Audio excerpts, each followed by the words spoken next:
Good morning, students. Today we will be discussing the first paper of BSc Part First, that is lower invertebrates, and in this we will discuss about the general characters of invertebrates and various other aspects covering the invertebrates.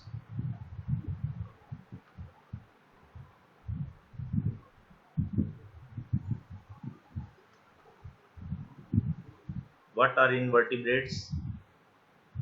The various phylum included in the invertebrate and the diversity of invertebrates. These will be discussed in the present lecture.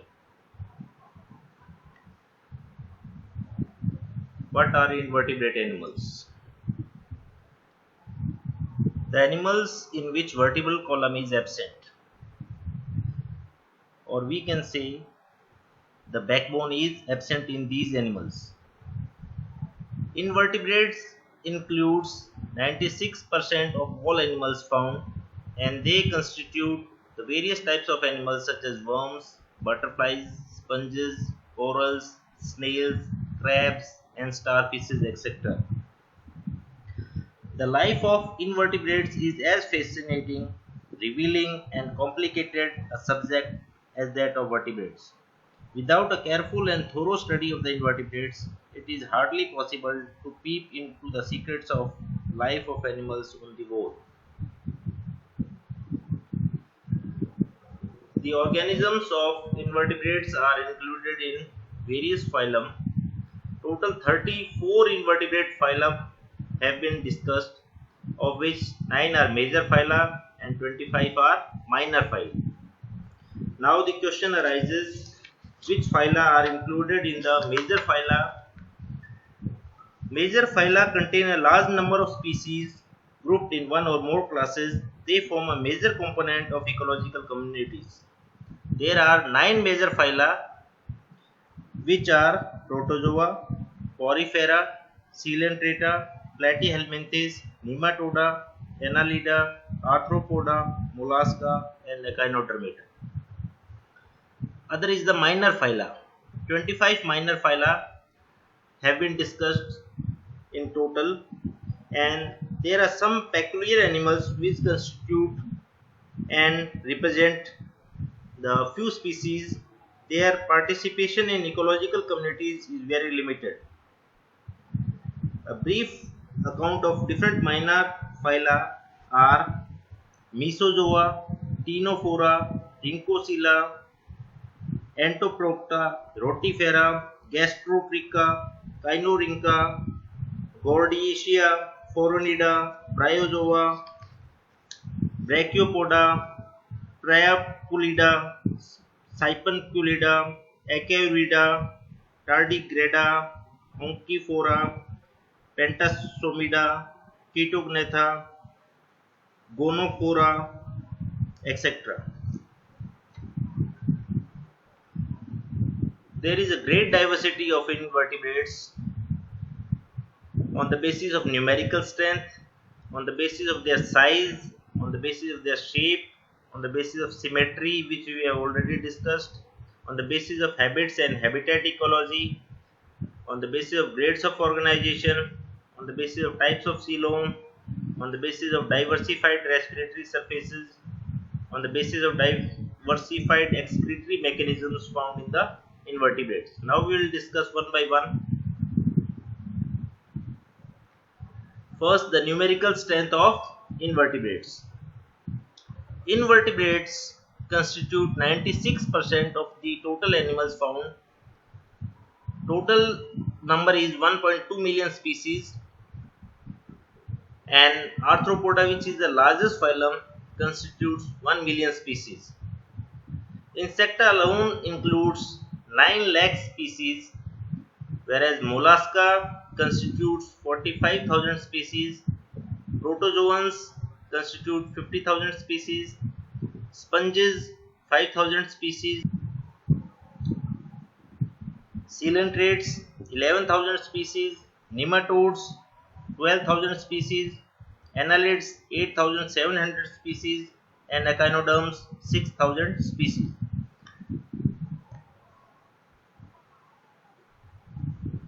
On the basis of size of invertebrates, we found a great diversity. They are ranging in size from microscopic to large size animals. On the lowest extremity, Plasmodium, which is a malarial parasite, is the smallest, and it occupies nearly one-fifth of a human red blood corpuscle in size. At the uppermost extremity, giant squid Architeuthis is the best example, and it is found in the North Atlantic, and its size has been reported to 16.5 meters, including the tentacles. Shape of invertebrates. Nearly all shapes are included or shown by the invertebrate animals. The irregular, ever-changing body shape of amoeba, plant-like appearance of many sponges and coelacanths, leaf-like and ribbon-shaped platforms, elongated and vermiform annelids, nematines and nematodes, star-shaped starfishes, etc. display the spectra of various body shapes exhibited by the invertebrates. On the basis of symmetry, in the earlier lecture I have already discussed, but again to revise and rebrush your knowledge, again we are taking it. On the basis of symmetry, the various animals shows different types of symmetry, that is asymmetrical, radial symmetry, biradial symmetry, bilateral. If we define symmetry, symmetry is the balanced distribution of duplicate body parts or shapes within the body of an organism. It refers to the division of body into equal parts by lines or planes. Asymmetrical symmetry. Amoeba and most of the sponges are asymmetrical, that is, any plane that passes through the center does not divide them into equal halves. Another is the radial symmetry. When any plane passing through the central axis of the body divides the organism into two identical halves, it is known as radial symmetry. Radial symmetry is shown by coelacanths and adult echinodermids. Third type of symmetry, that is biradial, which is a combination of two words, bi and radial. That means both types of symmetry, that is bilateral as well as radial symmetry, is shown in this type of organisms. Example, Ctenophora. The body components are arranged with the similar parts on either side of a central axis, and each of the four sides of the body is identical to the opposite side but different from the adjacent side. This may represent a stage in the evolution of bilateral symmetry from radial symmetry. Another is the bilateral symmetry. When the body can be divided vertically into identical right and left halves in only one plane, that is the sagittal plane, it is known as bilateral symmetry. This type of symmetry is shown by the earthworm. Echinodermids exhibit bilateral symmetry in the larval stage. Another is the spherical symmetry. Spherical symmetry occurs in an organism if it can be cut into two identical halves by any cut that runs through its center. Example, volvox, actinospherium, etc. Next we will discuss invertebrates on the basis of habits and habitat ecology.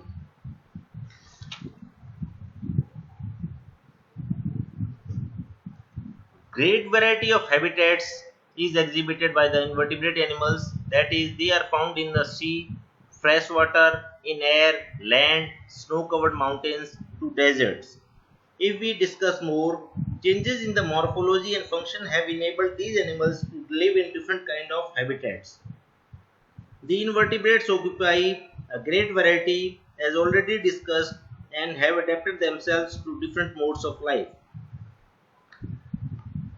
Sponges and coelacanths are aquatic animals chiefly marine, but helminthes again exhibit all forms of life.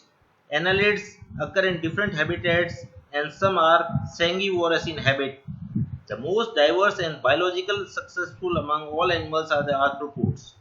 They live in all sorts of habitats and consume the largest amount and variety of foods, and the insects are the only invertebrates capable of flight. That is the important aspect of invertebrates.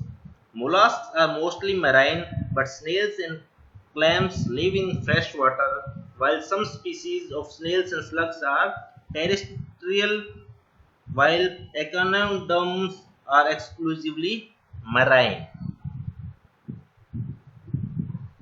Next is the grade of organizations found in the invertebrates. The various grades, as we have already discussed, but again I am for the revision purpose taking it. First is the protoplasmic grade of body organization, second is the cellular grade of body organization, another is the tissue grade of body organization, organ grade and organ system grade. Protoplasmic grade of body organization is found in protozoa, as all activities at this level are confined within the limits of a single plasma membrane, plasma lemma. If we take cellular grade of body organization, which is the characteristics of sponges, tissue grade of body organization, which is seen in coelentrates. In these, the cells are not only specialized for different functions, but also certain similar cells together form tissues. Next is the organ grade of body organization, which appears in flatworms with the arrangement of tissues to form organs. Next is the organ system grade, where organs join together in a system to perform some function, is typical of all higher invertebrate forms. Next is on the basis of types of coelom. This has already been discussed in the earlier lecture, and the invertebrates are classified on the various, that is the acoelomates, pseudocoelomates and true coelomates.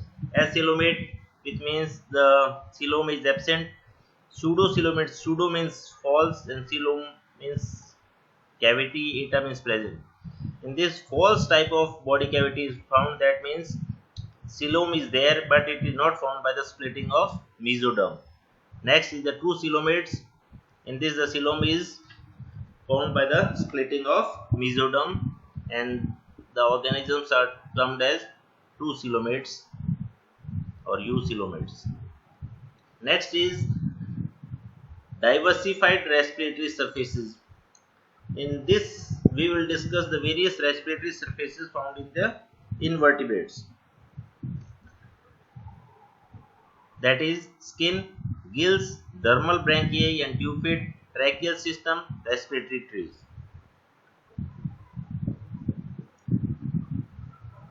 If we discuss more about the respiratory surface, we can say protozoans, sponges, coelentrates and many worms have a direct diffusion of gases between the organisms and the environment. In most annelids, the exchange of gases is through the moist skin. Gills are common in most higher invertebrates, whereas echinoderms use dermal branchiae and tube feet for the purpose of excretion. In insects, the tracheal system is seen and they are adapted for aerial respiration. In the echinoderms, respiratory trees are acting as respiratory organs. Next is the diversified excretory mechanisms. Various excretory mechanisms shown in invertebrates. Excretion can either be with the help of cell membrane, flame cells, nephridia, Malpighian tubules, amoeboid cells or phagocytes. In protozoa, sponges and coelentrates, excretion is by direct diffusion, that is through the cell membrane. Flatworms possess characteristic frame cells, while annelids and mollusks use nephridia for the purpose of excretion. In the case of insects, Malpighian tubules are seen for the excretion. Echinoderms and some other invertebrates have amoeboid cells or phagocytes for storage and disposal to outside of excretory products. That's all. We have discussed the various